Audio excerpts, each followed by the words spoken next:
This final module is the Hockey Canada Officiating Program Points of Emphasis 24-25 season.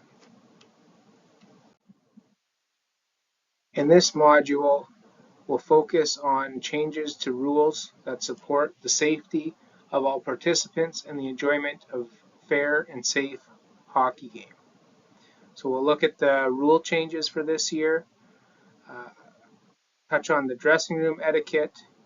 We've got some Hockey Saskatchewan branch emphasis, timeouts, and the maltreatment rule 11.1. So looking at the rule changes for the upcoming season, note that there have been a few other editorial changes and corrections made in the rule book, which will show up in the new printed copies for those that have ordered those through Hockey Saskatchewan.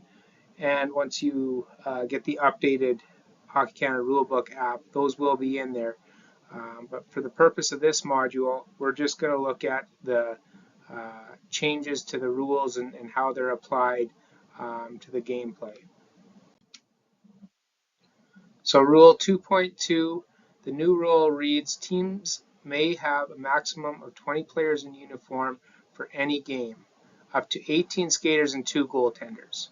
So this was the standard for junior, senior, and U18 AAA teams in the past, and it was 19 players for all other divisions of hockey. That has now been changed, and it's 20 players for all divisions of hockey moving forward. Rule 3.6D. So the new rule reads, when a goaltender loses their helmet, facial protector, blocker or trapper, or skate blade, play will be stopped immediately unless there is an imminent scoring chance that does not pose a safety risk to the goaltender. So what's changed with this is the addition of the skate blade to this rule. And again, the purpose of this rule is to ensure the safety of our goaltenders. And the other part of this is to understand the imminent scoring chance means it's happening right that second. It's still not that they have the attacking team has possession in the offensive zone. It is like the puck is moving towards the net. We would allow the goal in that situation. Rule 6.3E1. The new rule reads that any stoppage of play occurring in the end zone as a result of the puck going out of play or being unplayable will result in the ensuing face-off taking place in the end zone at the face-off spot nearest to where the puck was last legally played, regardless of whether the defending or attacking team causes the stoppage of play. So what's changed with this, when the puck goes out of play or becomes unplayable in the end zone, the face-off will automatically remain in the end zone. We used to have the discussion if it was off the defending team or attacking team, or off a crossbar or off a goalie's shoulder. Now, regardless of what was touched last, if it was in the offensive zone, the face-off will stay in the offensive zone. The purpose of this rule is to eliminate debate about correct face-off locations. So another situation may be the puck is bounced in off the end boards, gets caught up in the back of the net and is unplayable. Again, not debating which team was the last to touch it. It would just be a face-off in the end zone. Rule 7.1a. A double minor penalty will be assessed to a player who commits any of the following acts with a minimal degree of violence and without using such an action to gain an advantage or inflict punishment or injury. So 1, pulls an opponent's hair. 2, grabs the facial protector, helmet, chin strap, or throat protector of an opponent. Or 3, headbutts or attempts to headbutt an opponent. And so what's changed? All the actions must be penalized with a minimum double minor penalty. So this was the case for headbutting. But now adding in pulling an opponent's hair or grabs a facial protector, helmet, chin strap, throat protector, that's also now a double minor penalty in all levels of hockey or a match penalty if it gets to that level. The purpose of this rule is to have consistency with the head contact rule. Rule 8.7, the new rule, clipping. Clipping, also known as a low hit, is where a player uses their body to make contact at or below an opponent's hips. This may take the form of a player lowering their body prior to making a check or being checked. Players may not crouch down to avoid being body checked. So what's changed? Again, the clarification that a player who makes contact with an opponent anywhere below the hips should be penalized for clipping. And so again, the previous rule stated that it was below the knees. Now it has been changed to below the hips. And again, the purpose of this rule is to simplify the judgment officials must make for a clipping infraction. 8.8c, the new rule wording, a match penalty at the discretion of the referee based on the degree of violence of impact, including the impact with the ice, goal, or boards, may be assessed to any player who slew foots an opponent. And what's changed with this is the addition of the goal or the boards as consideration for a match penalty. So again, it used to just list that it was for contact with the ice. Now it indicates the goal or the boards as well. The purpose of this rule is to highlight dangerous outcomes and provide officials with additional guidance on slew footing infractions. Next, we have Rule 10.2a. Regarding hand pass. So the new rule reads, a hand pass occurs when a player makes a deliberate attempt to stop, knock down, or push the puck with their hand, and a teammate in the neutral or attacking zone gains control of the puck. This includes a hand pass occurs and the puck deflects off a person or object prior to the teammate gaining possession and control of the puck. What's changed, the clarification that a hand pass infraction must be the result of deliberate action by the offending player, and that this rule applies even if the puck does not go in the direction intended by the player. So no longer is it a deflection that maybe hit the opposing team's stick and then was picked up by a teammate. Deflection does not count, so if it's still, we got to look at that gaining possession and control for it to be considered a hand pass. And the other part of this to remind officials is it's not considered a hand pass if it's a deflection off a glove. So for example, a defenseman standing at the blue line, the puck goes by them kind of hip height and is deflected off their hand, and they did not make a deliberate attempt to stop, knock down, or push the puck to a teammate, play would resume as normal. Next, we have Rule 10.5a, and the new rule reads, a minor penalty will be assessed to any player who throws, shoots, or kicks a stick or any other object anywhere on the ice. And so what's changed? The addition of kicking a stick or any other object as a criteria under this rule. So just adding a few more descriptions to 10.5 rule. The purpose of this rule is to ensure that the player cannot use their stick or other objects to interfere or threaten to interfere with opposing players. It was presented by Hockey Canada last season. So Hockey Canada's 13 members have approved a dressing room policy. The key points that apply to officials are all officials should be wearing a minimum attire in dressing rooms. Minimum attire means a base layer of shorts or compression shorts or tights, plus a tank top, a shirt, or a sports bra. If officials need to change below their minimum attire, they should use a private stall, washroom, or other dressing room. If officials are showering post-game, they should do so privately or in shifts. So what does this mean for officials? If you can arrive at the arena wearing your minimum attire or your base layer, that would be ideal. If an arena has a single dressing room with multiple games, it is important to arrive early to ensure adequate time to dress. This includes both for yourself, but also for the officials coming off the ice. Don't be afraid to have conversations with your fellow officials. When you arrive with your team, you can say, I'm going to stretch so you can change, or I'll go into the stall, then you can go before the other crew gets off the ice, things like that. Just make sure we're coordinating and communicating with our fellow officials in those situations. We're going to move on to some of the branch emphasis stuff.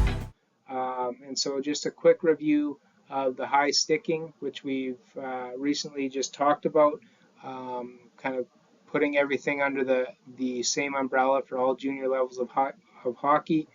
So high sticking is when any player carries their stick above the normal height of the shoulders.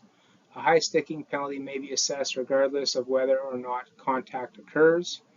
And then in junior and senior divisions, a minor penalty will be assessed to any player who contacts an opponent above the normal height of the shoulders with their stick.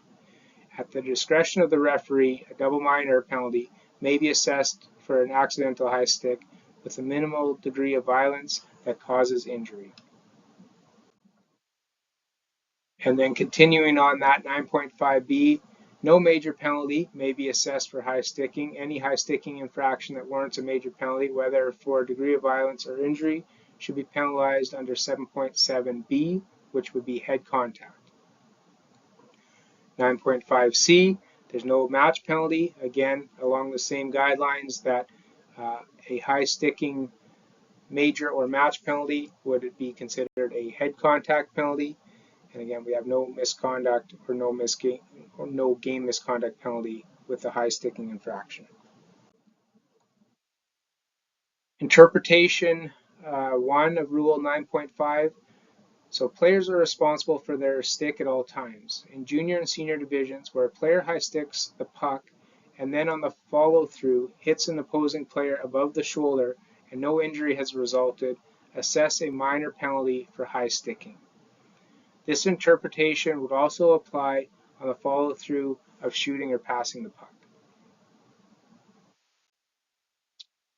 And then interpretation 2, in junior and senior divisions where a double minor is assessed for an injury for an accidental high stick, officials must ensure that this penalty is only assessed for minimal or glancing contact. The double minor penalty must not be substituted for actions which warrant a major and a game misconduct penalty. The following attempted restraining fouls should be considered accidental high sticks. When a hooking action whereby the stick accidentally slides up from the upper body to the head or neck, causing an injury, a double minor penalty will be assessed. When an attempted lifting of an opponent's stick, which results in accidental contact with the head or neck, causing injury, a double minor will be assessed. When a player, while losing their balance or falling, accidentally clips an opponent with their stick to the head or neck area, causing injury, a double minor will be assessed. Following acts will be considered negligent use of the stick, and if injury results, a major penalty and game misconduct penalty for Rule 7.7 head contact would be assessed in junior and senior. So when a slashing action glances the upper body and deflects upwards to make contact with the head or neck area, causing injury, a major penalty and game misconduct penalty will be assessed. When a cross-checking action glances off the upper body and deflects upward to make contact with the head or neck area, causing injury, a major penalty and game misconduct penalty will be assessed. Although restraining fouls with the stick would normally be perceived to be accidental in nature, any aggressive, reckless, negligent, or forceful action of the stick, so something like a pitchforking action in lifting the stick or hooking an opponent that results in contact to the neck or head area causing injury, will result in a major penalty and game misconduct penalty being assessed. A couple other highlights for branch emphasis. There's been some inconsistencies identified over the past couple of seasons as to the expected standard with senior hockey and officiating development program. We'll continue to work with the leagues to develop a more consistent standard across the province. We're certainly moving in the right direction, and want to continue to encourage officials to communicate and do their best to be on the same page with the same standard. One thing to remember with icings, there has been some mix-ups between leagues regarding the goaltender leaving the crease, um, but when they don't play the puck. So the expected standard is that if the goaltender comes out to play the puck but does not play the puck, icing shall be called. That is, unless it's in a league where there is hybrid icing being used.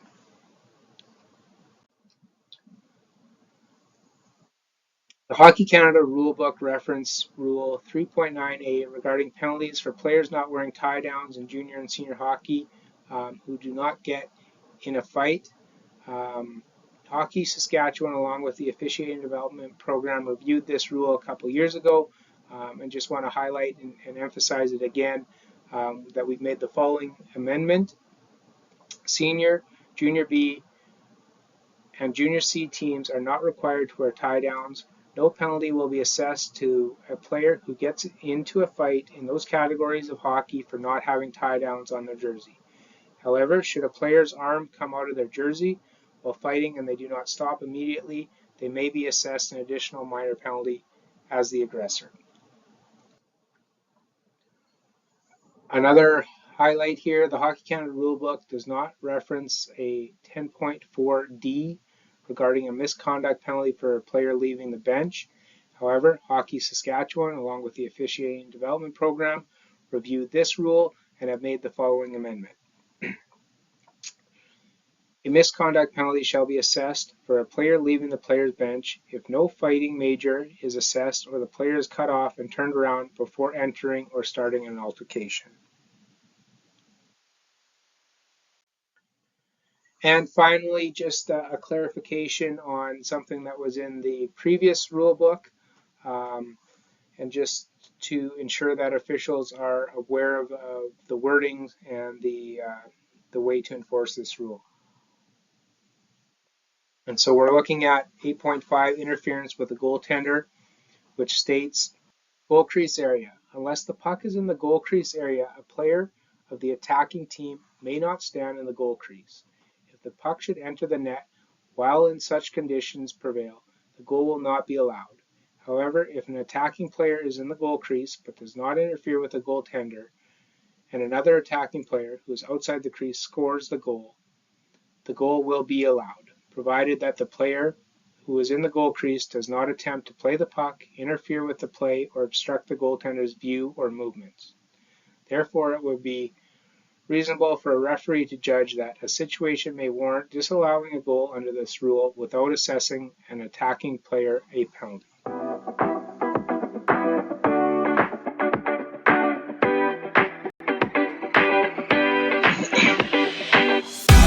Timeouts. So just quickly to go over the timeout guidelines again, for those that have reviewed them from the past rulebook.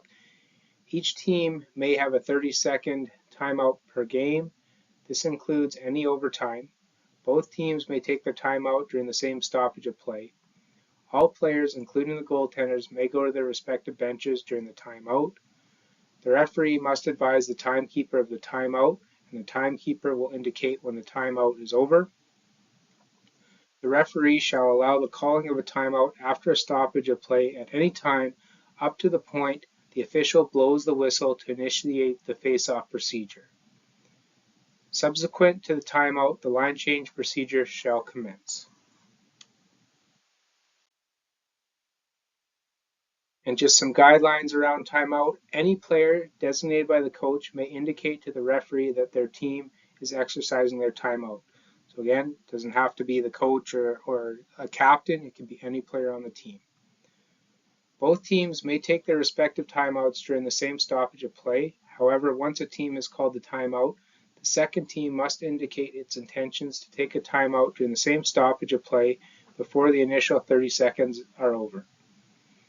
A team in violation of icing shall not be permitted to make any player substitutions prior to the ensuing face-off in our no-change icing situations. Should the offending team elect to utilize their team timeout at this stoppage of play, they are still not permitted to make any player substitutions. If the offending team purposely tries to make a change, a warning will be given to the coach, and if it occurs again, a delay of game penalty will be assessed.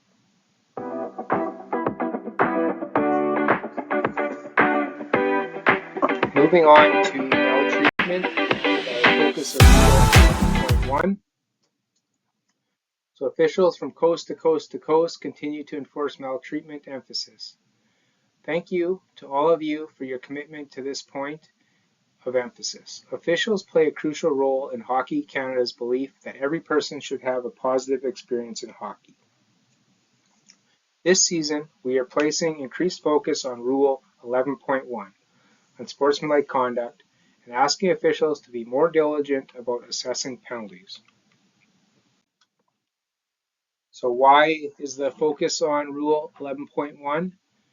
There's been a great deal of emphasis on Rule 11.5, which is the discrimination rule, over the last few years, and officials are doing their best to enforce this.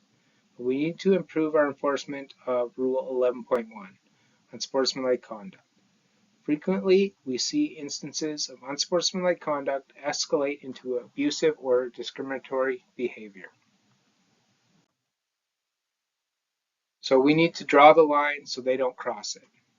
Criteria for a penalty include, but are not limited to, challenging or disputing an official's decision in an unsportsmanlike manner, use of derogatory language that may be offensive to an individual, any behavior intended to entice an opponent into incurring a penalty. So consider the criteria for a penalty under Rule 11.1. As officials, what situations are gray areas where we could simply give a warning but could also increase our enforcement of unsportsmanlike conduct? So again, those situations challenging or disputing an official's decision in an unsportsmanlike manner, the use of derogatory language that may be offensive to an individual, or any behavior intended to entice an opponent into incurring a penalty. Going back to our idea of draw the line so they don't cross it, and looking at challenging or disputing an official's decision in an unsportsmanlike manner. So this includes exaggerated gestures, waving arms, banging sticks, or sarcastic applause, continue or repetitive exclamations, players crowding or swarming an official. Again, although it's possible to address these with a warning, officials are encouraged to assess penalties so that these situations do not escalate further. Draw the line so they don't cross it. Again, looking at use of derogatory language that may be offensive to any individual. This may be prolonged or persistent insults or trash talking, refusing to clear the area around the goal, targeting a specific player on multiple stoppages of play, going out of their way to engage in insults or trash talking. And so an example is skating past the opposing bench or goaltender. Again, although it's possible to address these with a warning, officials are encouraged to assess penalties so these situations do not escalate further. And then looking at our last one of draw the line so they don't cross it, any behavior intended to entice an opponent into incurring a penalty. So looking at that, invading an opposing player's personal space after the whistle, for example, going cage to cage with an opposing player or crowding the opposing goaltender, waiting for a reaction from the goaltender or the defending team, things like that. Physical actions that do not rise to the level of roughing penalty, so pushing with the body, hands, or stick with the intention of enticing an opponent. Again, although it's possible to address these with a warning, officials are encouraged to assess penalties so that these situations do not escalate further. We need to continue to prioritize the emphasis on maltreatment. The purpose of being involved in hockey is to play hockey. Trash talking, chirping, and insults are not playing hockey, and they make the game feel less welcoming and less safe. We all play a role in changing the culture of the game. Officials have our responsibility to support all members of our sport to realize their full potential in a fair and safe environment. We need to help change the hockey culture and make it more inclusive to all Canadians, and we need to call out discrimination because it's the right thing to do. And leave you with the note of draw the line so they don't cross it when we're reviewing the maltreatment section and Rule 11.1.